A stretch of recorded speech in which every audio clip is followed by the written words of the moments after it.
Bueno, en lo que respecta a las infecciones de tejidos blandos, vamos a hablar sobre todo de la cuestión de impétigo, celulitis, erisipela y patologías ya necrotizantes o más profundas a nivel fascia, a nivel músculo. Considerando pues que en la otra sesión vimos las infecciones superficiales causadas por hongos o las tiñas.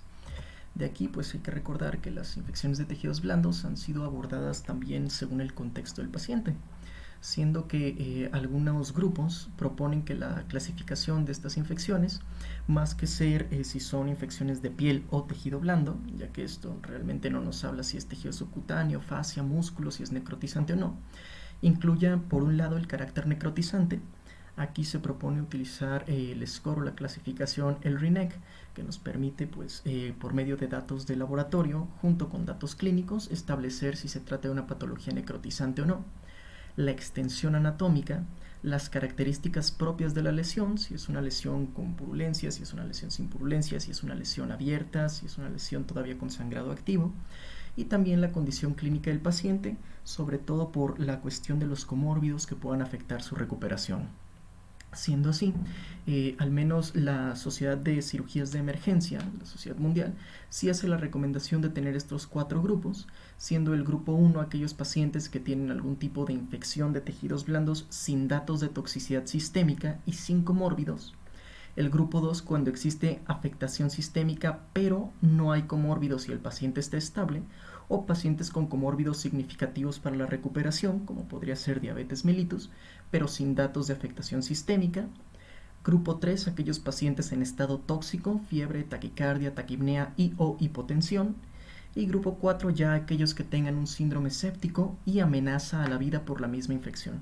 Siendo que aquí, en los grupos 3 y 4, es donde se van a englobar la mayoría de aquellos que tengan clasificaciones necrotizantes o patología de carácter necrotizante.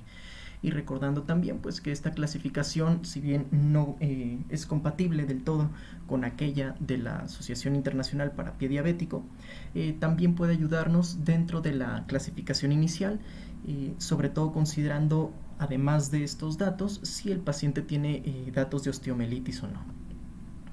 Para esto, pues en la clasificación mundial se hace la recomendación también que dependiendo la extensión y dependiendo el origen de la patología o de la infección, se pueda hacer un abordaje un poco más completo, siendo que dentro de las manifestaciones postincisionales o de las infecciones postincisionales se hace la separación en aquellas superficiales, aquellas profundas y en aquellas en espacio de órgano localizado. Considerando pues que ciertamente esta clasificación de órgano, a pesar de que la CDC sí la involucra, no es propiamente pues una infección de tejidos blandos a nivel cutáneo. Nos recuerda pues también que las manifestaciones clínicas involucran el eritema, la induración, aumento de la temperatura, dolor y la descarga purulenta, y que dependiendo si se trata de una manifestación superficial, impétigo, erisipela, celulitis o algún absceso localizado, o ya más profunda, a nivel fascia, a nivel músculo, pues el abordaje debe incluir ciertamente la exposición de la incisión quirúrgica y el drenaje en el caso de los abscesos, el debridamiento cuando existe tejido necrótico presente, y la instauración de la antibiótico-terapia en aquellos que cumplan criterios de CIRS, criterios del SOFA con daño a órgano blanco, o aquellos con inmunocompromiso también, que son pacientes de riesgo para presentar complicaciones. Siendo que dentro de aquellas manifestaciones incisionales superficiales, pues la recomendación es utilizar antibióticos que cubran gram positivos. Recordemos que en la mayoría de los casos impétigo es causado por Staphylococcus, erisipela por algunos Streptococcus y celulitis generalmente también se asocia a estos patógenos gram positivos. Y como decíamos, cuando son abscesos, sobre todo complicados, pues procurar el drenaje, no cubriendo de forma empírica o no cubriendo para todos los pacientes Staphylococcus meticilino resistente, sino teniendo esta consideración solo en aquellos pacientes de riesgo, es decir, niños menores de 2 años, atletas que practican deportes de contacto, usuarios de drogas intravenosas, hombres que tienen sexo con hombres, militares, uso previo de antibiótico terapia, etcétera, ¿no? Algunos de los que ya hemos comentado en sesiones anteriores. Siendo también que cuando se trata de una infección no tanto incisional, sino secundaria a heridas, ya sea un paciente con quemaduras, mordeduras, ya sea humana o animal, o úlceras por presión, nos recuerda que más que la exposición quirúrgica, la irrigación adecuada del tejido, ciertamente el debridamiento del tejido necrótico y la antibiótico terapia en aquellos pacientes de riesgo, decíamos inmunocomprometidos, aquellos con comórbidos importantes, son los 3 pilares básicos para prevenir una complicación más severa o un desenlace negativo. De aquí también pues, nos recuerda algunas características clínicas básicas a tomar en cuenta. Impétigo, por ejemplo, que son afectaciones epidérmicas con las lesiones purulentas y discretas. Erisipela, que se diferencia de la celulitis sobre todo por los bordes bien delimitados que podemos marcar, y pues sabemos que es una placa eritematosa, sensible y dolorosa, mientras que la celulitis, al afectar también tejido celular subcutáneo, no tiene esta delimitación tan adecuada o tan bien definida.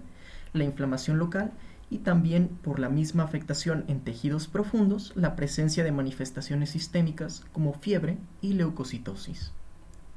Sí, aquí de forma muy sencilla podemos ver una lesión con impétigo. Es una lesión superficial, únicamente epidérmica, estas costras mielicéricas características por el Staphylococcus aureus.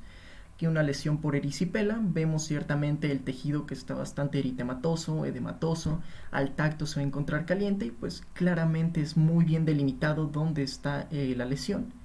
Y en este de acá podemos ver una celulitis, en la cual pues ya no podemos definir dónde empieza o termina la lesión claramente. Si bien tiene un borde definido en la parte inferior, en la parte superior no se encuentra. Vemos que coexisten otras manifestaciones de la misma celulitis, como ya la presencia de bulas. Y pues acá podemos ver a nivel histológico, en este modelo animado, que la celulitis ya afecta el tejido celular subcutáneo. La erisipela solamente se mantiene en la parte de la dermis, el impétigo como decíamos en la epidermis, y pues en el caso de los abscesos recordar que estos van a estar también bien delimitados y generalmente encapsulados.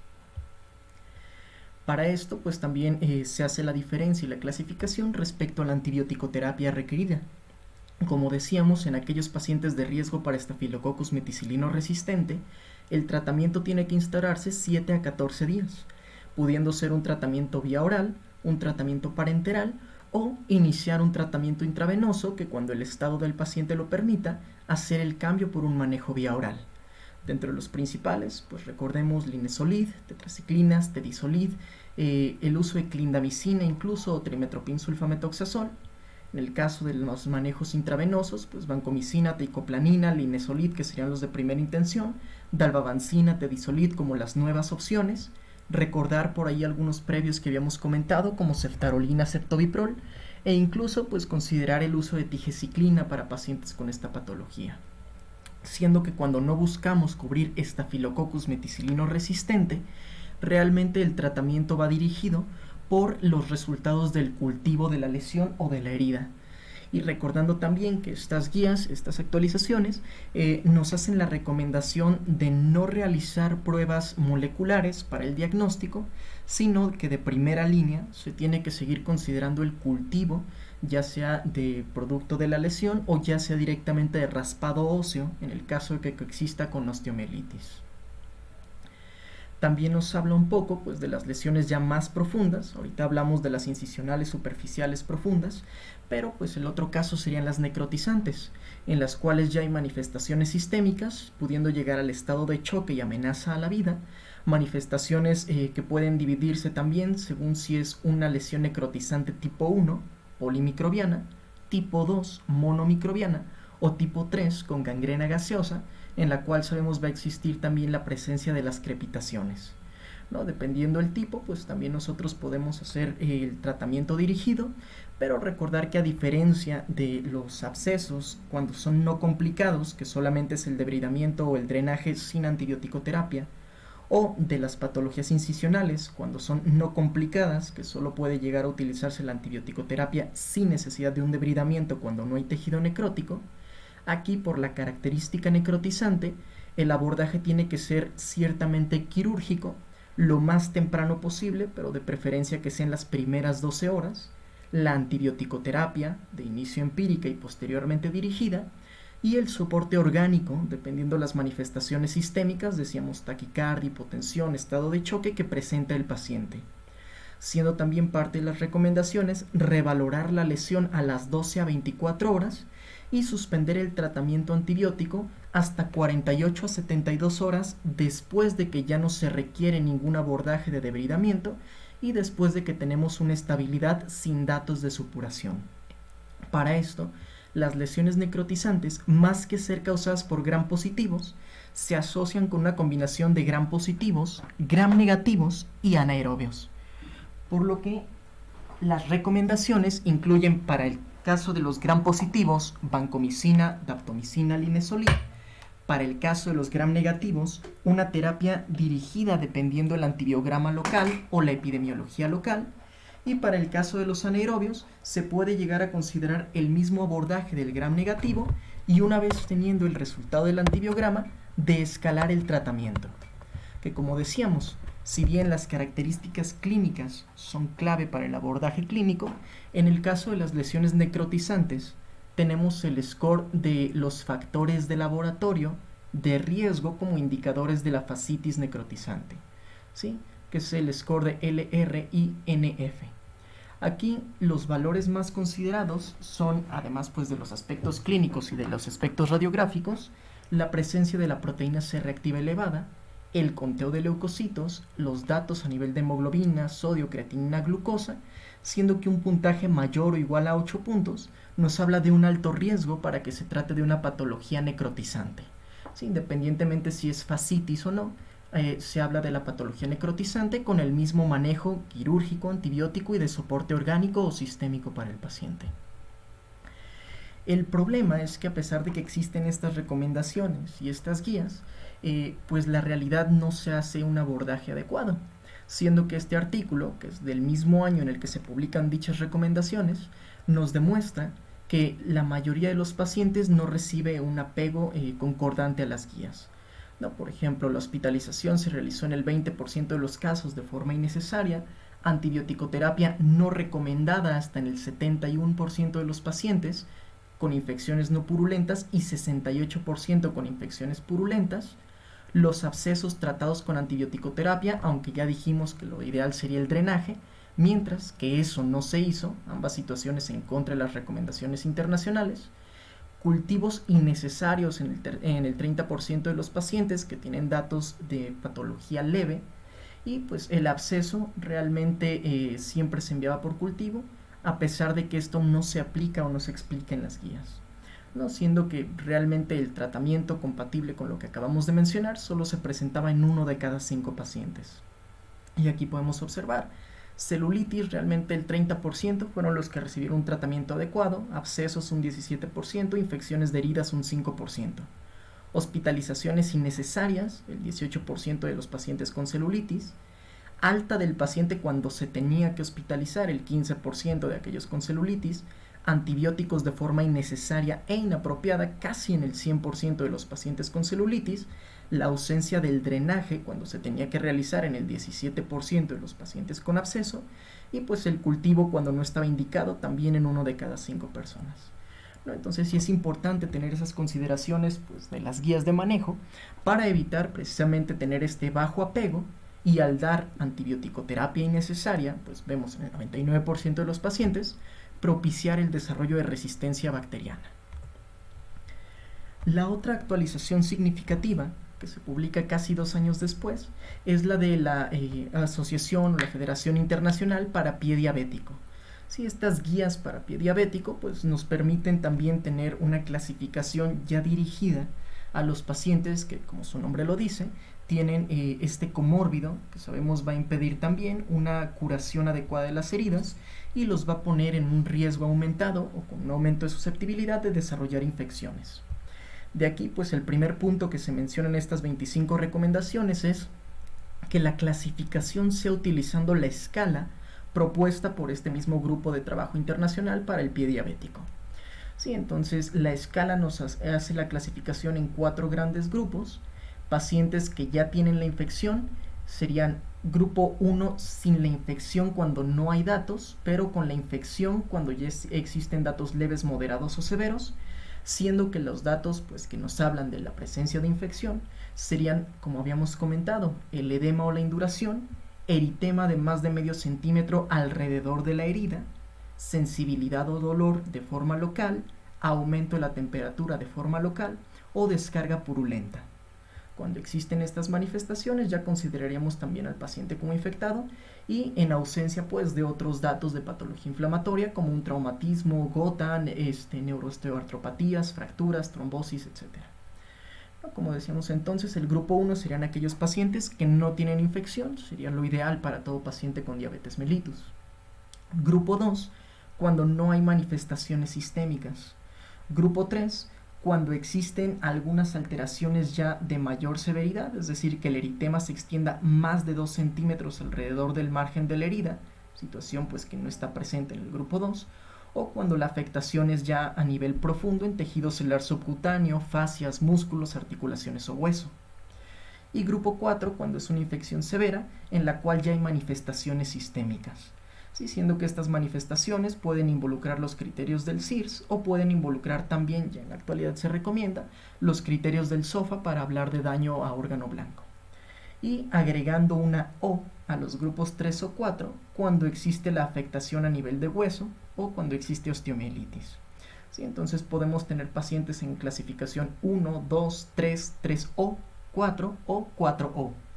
¿Sí? Y una vez que tenemos esta clasificación, pues también nos hace la recomendación de que la osteomielitis se puede abordar no solo de forma clínica, sino por medio de proteína C reactiva, procalcitonina, rayos X, muestreo directo de hueso, etcétera, etcétera. Una vez que se tiene establecida la clasificación y se determina que el paciente tiene una infección, ya sea grado 2, 3 o 4, nosotros tenemos que hacer un abordaje dirigido, aquí sí, en el paciente con diabetes, siempre con cultivo de la herida, ya sea de la secreción purulenta o ya sea directamente de la muestra de osteomielitis. Una recomendación clave también, que es diferente a las recomendaciones globales, sobre todo lo que comentábamos ahorita de tejidos blandos, es que evitar el tratamiento tópico es un pilar para el paciente diabético, siendo que el tratamiento siempre tiene que ser vía oral o parenteral, por lo menos 1 a 2 semanas, normalmente hasta 4 semanas, y en el caso de que se acompañe con osteomielitis, hasta por 6 semanas de tratamiento, valorando también un abordaje quirúrgico. ¿Sí? Entonces aquí sí tenemos que prolongar un poco más el tratamiento por la misma cuestión de la inmunodeficiencia relativa del paciente diabético. Por otro lado, si bien las guías internacionales para infecciones de tejidos blandos por parte de las sociedades quirúrgicas sí mencionan la posibilidad de utilizar oxígeno hiperbárico y presión negativa, en el contexto del paciente diabético están contraindicados o se recomienda evitar el uso del oxígeno hiperbárico tópico, los factores estimulantes de colonias de granulocitos, antisépticos tópicos, por ejemplo las preparaciones con plata, el uso de terapias con bacteriófagos o de presión negativa. ¿Sí? Siendo que realmente el manejo va a ser, como habíamos dicho, antibiótico-terapia, abordaje quirúrgico, debridamiento quirúrgico en el caso de la presencia de necrosis, y pues claramente exponer la lesión para que tenga una curación adecuada o una recuperación adecuada, drenando siempre que se formen abscesos y buscando también el seguimiento, como habíamos comentado, aproximadamente a las 2 semanas para revalorar un cambio del tratamiento antibiótico en caso de ser necesario. Algo importante también es que este grupo de trabajo nos habla de los factores a considerar para el tratamiento antibiótico de forma empírica, siendo que en aquellas infecciones leves o grado 2 se sospecha casi siempre, habíamos comentado, de un coco gram positivo, principalmente Staphylococcus aureus, strepto de algún grupo, dependiendo la localización. En cara se habla sobre todo del gas, ya en extremidades inferiores de los otros streptos. Cuando existe resistencia a los antibióticos, considerar algunos bacilos gram negativos, y como habíamos dicho, en aquellos de alto riesgo para Staphylococcus meticilino resistente, por ejemplo, que utilizaron antibiótico-terapia reciente, que son pacientes pediátricos, pues considerar el abordaje. Siendo, pues como habíamos mencionado también, de primera intención empírica, cefalosporinas de primera generación, clindamicina, fluoroquinolonas, trimetoprim-sulfa, algún macrólido o tetraciclina.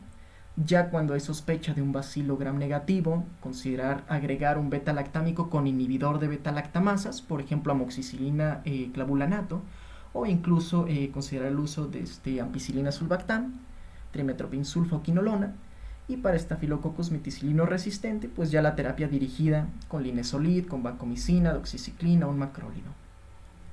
En aquellos de los grupos 3 o 4, es decir, infección moderada a severa, vamos a considerar también la presencia de los bacilos gram negativos debido a la profundidad y a las manifestaciones, dependiendo también los datos, por ejemplo, del clima o donde vive el paciente y las características de la úlcera, considerar pseudomonas, anaerobios o algunos productores de beta-lactamasas de espectro extendido. Y aquí la recomendación casi siempre involucra de primera intención la combinación con inhibidores de beta-lactamasa, incluso de segunda línea, como podría ser piperacilina tazobactam o ticarcilina con sulbactam, por ejemplo, cefalosporinas de tercera generación o agregar los carbapenémicos. Recordando que si sospechamos de pseudomonas, tenemos que utilizar ceftazidima o cefepime, que son los que tienen espectro contra pseudomonas, y si sospechamos de Staphylococcus aureus meticilino resistente, ceftobiprol o ceftarolina, que son los que tienen espectro para cubrir aquí. ¿No? Eso en el contexto de las cefalosporinas, pero pues no siendo los únicos tratamientos disponibles.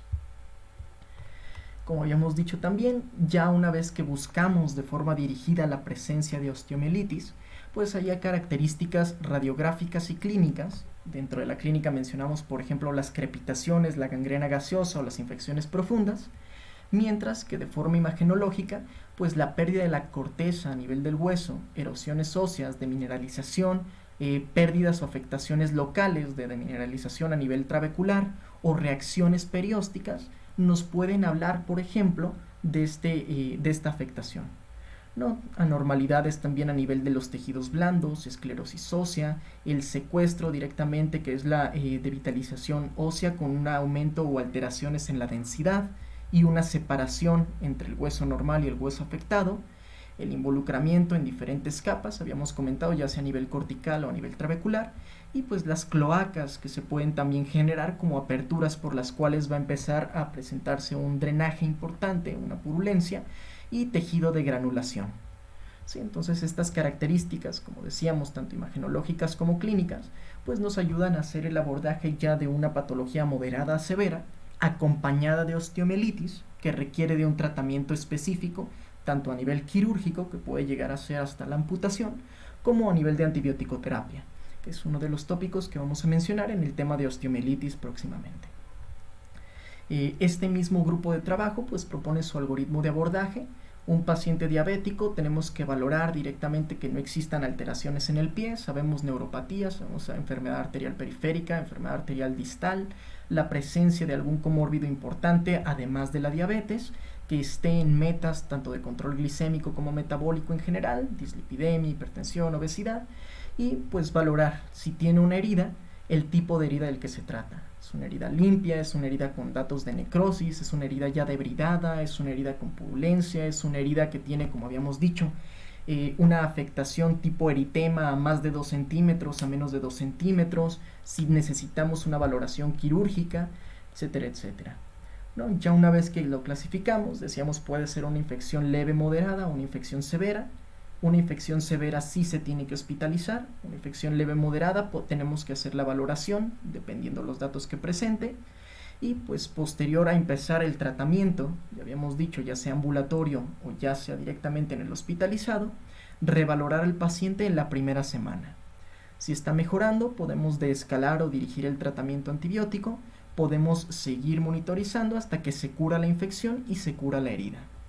Si no está mejorando y el paciente era ambulatorio, considerar la hospitalización, considerar repetir el cultivo y considerar ampliar el espectro de la antibiótico-terapia. Si ya estaba hospitalizado, pues considerar más bien el abordaje quirúrgico, tanto de drenaje, de debridación, revascularización, como el extremo de la amputación, ¿no? Siendo que esto nos permite pues revalorar nuevamente al paciente, aquí sí en el hospitalizado por lo menos cada día, hasta llegar a la mejoría y poder dar de alta a nuestro paciente ya curado o por lo menos sin mayores complicaciones. Por último, pues algunas cuestiones más novedosas que se hablan es, por un lado, pues sí, recordar los factores de riesgo. Habíamos dicho factores de riesgo locales, factores de riesgo sistémicos, aquí ya no solo en el paciente diabético, sino en general en las infecciones de tejidos blandos. Recordando, por ejemplo, en mordidas animales, mordidas de gato se llegan a infectar hasta en 50%, mordidas de perro de humano entre un 20-25%, ¿no? Entonces también considerar ese aspecto.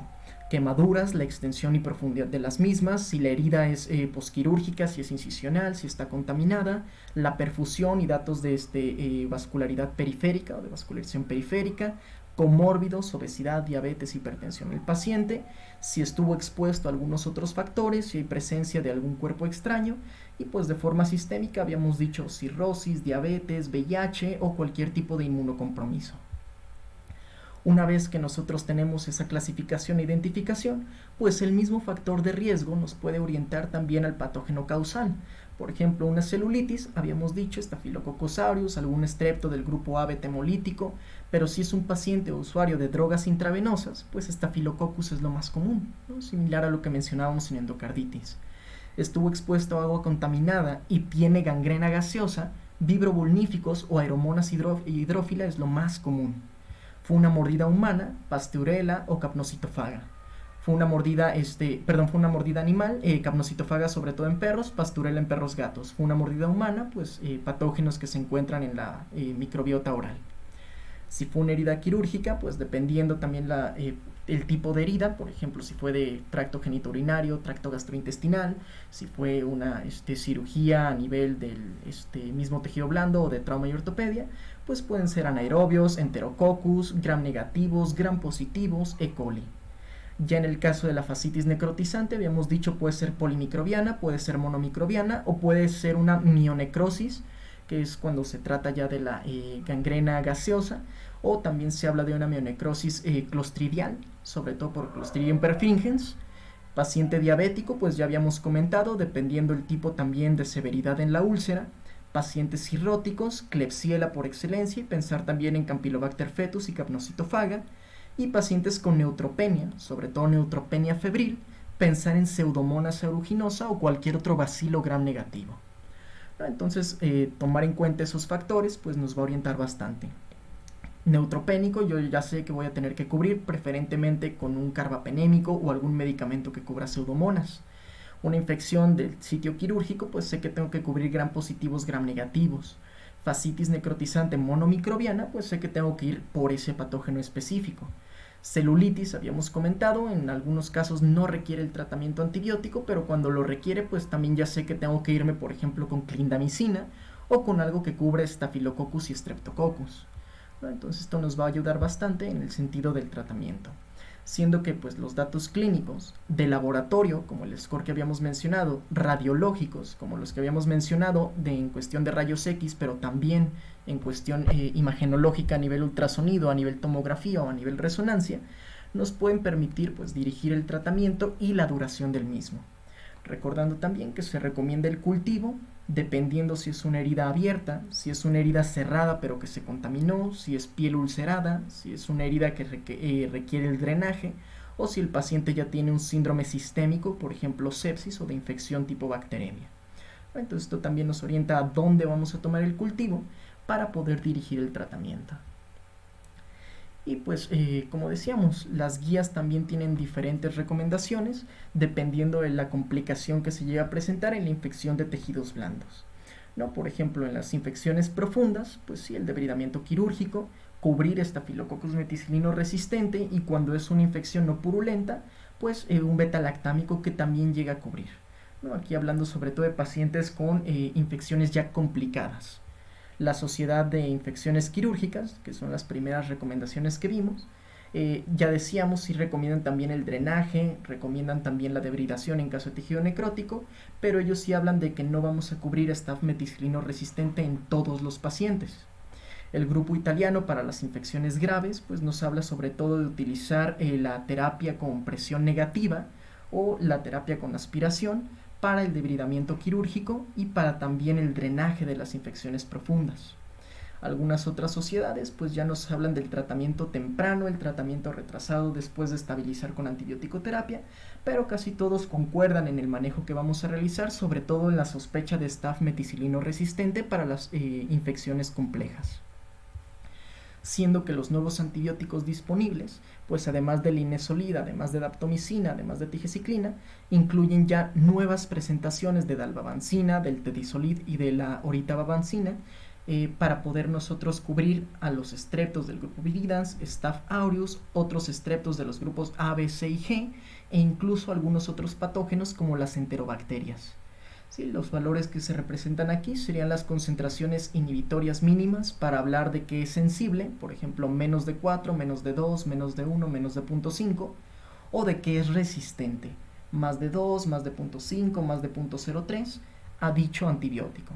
¿No? Por ejemplo, para Haemophilus influenza, si tiene una MIC de menos de 0.03, la ceftarolina se considera sensible. Si la MIC es de más de 0.03, se considera resistente. Pero, por ejemplo, enterobacterias, menos de 1 para tigecyclina es sensible, entre 1 y 2 es intermedio y más de 2 sería resistente. Entonces también tomar en cuenta esas diferencias respecto a las aplicaciones dirigidas de la antibiótico terapia.